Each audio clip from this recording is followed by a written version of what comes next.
But a sceptic might say, politicians go to reorganisation and bureaucracy when they don't have a big idea for themselves. When are we going to get your big vision for the NHS, and when is it going to deliver? When are we going to see the fruits of getting rid of NHS England beyond the speech? We've come in with a plan. We are working to it step by step, week by week, month by month.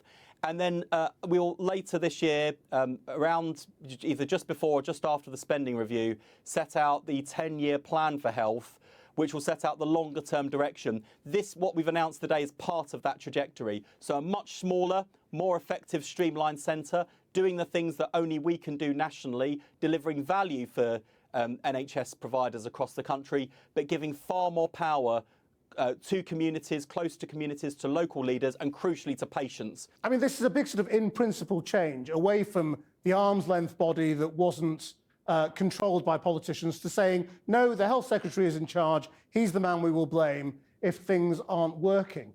Now, that sounds appealing in one way, but couldn't it also create a bottleneck? Couldn't it? And it could also create an over-politicisation of things because, first of all, every big decision is going to become risky and will end up being knocked up to your office.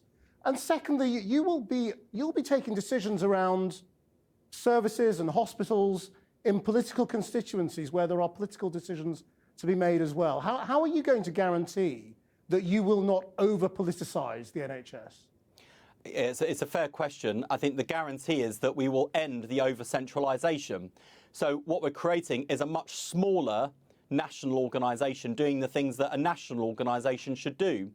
I think the other reassurance I want to provide is that clinical decisions about services and how care is delivered, the science behind it, the methodology, that must be led by clinical leaders. In the last 8 months, I've had lots of decisions come to my desk where people are saying, interfere in this reorganisation, interfere in that reorganisation. And I haven't interfered in a single one. But if it comes to closing services or opening a new hospital, that's going to come to you, isn't it? Because that's a massively political hot potato. I mean, it already has. I mean, if you look at the new hospitals programme, that is a mess that I had to roll my sleeves up and sort out with the team. How will hospitals then be held to account? Because at the moment, it's NHS England that does that. Yes, and there'll be two ways effectively. The functions of NHS England will come into the Department of Health and Social Care.